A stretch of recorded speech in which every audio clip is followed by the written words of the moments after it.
అనపర్తి నియోజకవర్గంలో అనేక అభివృద్ధి కార్యక్రమాల్లో పాల్గొంటున్నటువంటి సందర్భంలో అమృత్ పథకం కింద ఏదైతే మన అనపర్తి స్టేషన్ అప్గ్రేడేషన్ జరుగుతున్నదో ఆ పనులు పరిశీలించడానికి నేను సోదరులు స్థానిక ఎమ్మెల్యే అయినటువంటి రామకృష్ణారెడ్డి గారు, ఇక్కడ ఉన్నటువంటి పెద్దలందరితోటి బీజేపీ జిల్లా అధ్యక్షులు ఉన్నారు, కృష్ణంరాజు గారు ఉన్నారు, ఇంకా 3 పార్టీలకు చెందినటువంటి నాయకులు మేమందరం కలిసి ఇక్కడ ఈ స్టేషన్ అభివృద్ధి పనులు చూడటానికి ఇక్కడికి రావడం జరిగింది. మేము ఎన్నికల సందర్భంలో చెప్పాము, డబుల్ ఇంజిన్ సర్కార్ అంటే కేంద్రంలో కూటమి, అదే విధంగా రాష్ట్రంలో కూడా కూటమి అధికారంలో ఉన్నట్లయితే మన రాష్ట్రాన్ని అద్భుతంగా మనం అభివృద్ధి చేసుకోవచ్చు అని చెప్పి అప్పట్లో మేము చెప్పడం జరిగింది.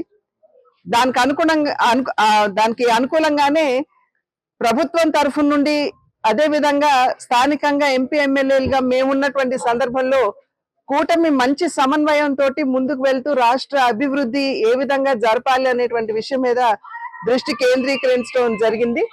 ఇవాళ ఇక్కడ చూసినట్లయితే అనపర్తి స్టేషన్ అమృత్ పథకం కింద 30 చిల్లర కోట్ల రూపాయలతోటి దీన్ని అభివృద్ధి చేసుకునేటువంటి అవకాశం ఉన్నది. ఆల్రెడీ ఇప్పుడు స్టేషన్ కి సంబంధించి అడ్మినిస్ట్రేటివ్ బిల్డింగ్ అంతా కూడా ఈ నెలాఖరు కల్లా అయిపోతుందని చెప్పి ఇక్కడ ఉన్నటువంటి అధికారులు చెప్పడం జరిగింది. ఈ రైల్వే ఎఫ్ఓబి ఏదైతే ఉందో దానికి చిన్న ఇబ్బంది ఉన్నటువంటి సందర్భంలో సోదరులు రామకృష్ణారెడ్డి గారు కూడా వెంటనే దాన్ని పరిశీలించి ఆల్రెడీ మాట్లాడి ఉన్నారు. ఇక్కడ ఉన్నటువంటి దాతలు కూడా స్థలం ఇవ్వడానికి సన్నద్ధంగా ఉన్నారు.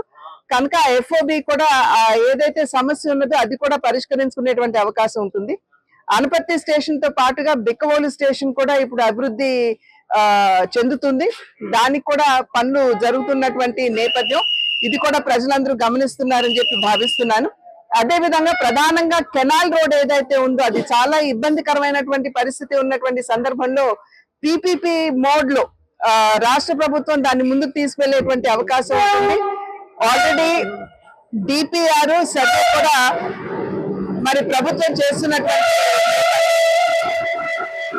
అయితే ఈ మధ్య కాలంలో బాగా గుంతలు పడినటువంటి నేపథ్యంలో ఇంతకు ముందు 6 కోట్ల రూపాయలతోటి ఆ గుంతలు ఏవైతే ఉన్నాయో వాటన్నిటినీ కూడా సరి చేసుకునేటువంటి అవకాశం, మళ్ళీ ఇప్పుడు అదనంగా ఇంకొక 4.5 కోట్ల రూపాయలు మంజూరు చేశారని చెప్పి తెలియవచ్చినటువంటి విషయం.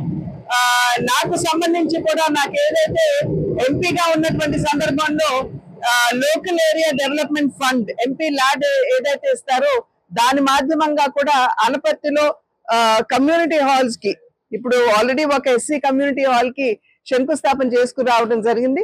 ఇంకా అదనంగా కూడా మళ్ళీ బీసీలకు సంబంధించినటువంటి కమ్యూనిటీ హాల్ కూడా ఆలోచిస్తున్నామని చెప్పి సోదరులు చెప్పారు. కనుక ఇవన్నీ కూడా సాధారణంగా భారతీయ జనతా పార్టీ అధికారం కోసం కాదు, ప్రజలకి సేవ చేసే మాధ్యమంగా భావించాలి అనేటువంటి సంకల్పం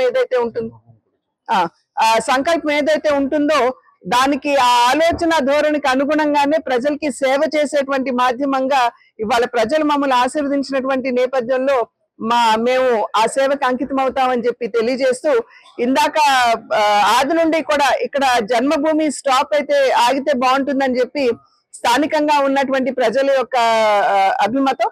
దానికి అనుగుణంగానే నేను రామకృష్ణారెడ్డి గారు కూడా అశ్విని వైష్ణవ్ గారిని కలవడం జరిగింది. అది ప్రాసెస్ లో ఉన్నది అని చెప్పి మీ మాధ్యమంగా ప్రజలందరికీ కూడా తెలియజేస్తున్నటువంటి విషయం. మరిన్ని వీడియోస్ కోసం ఛానల్ ని సబ్స్క్రైబ్ చేయండి. లేటెస్ట్ అప్డేట్స్ కోసం వాట్సాప్ ఛానల్ ని ఫాలో అవ్వండి. ఆ లింక్ డిస్క్రిప్షన్ లో ఉంది.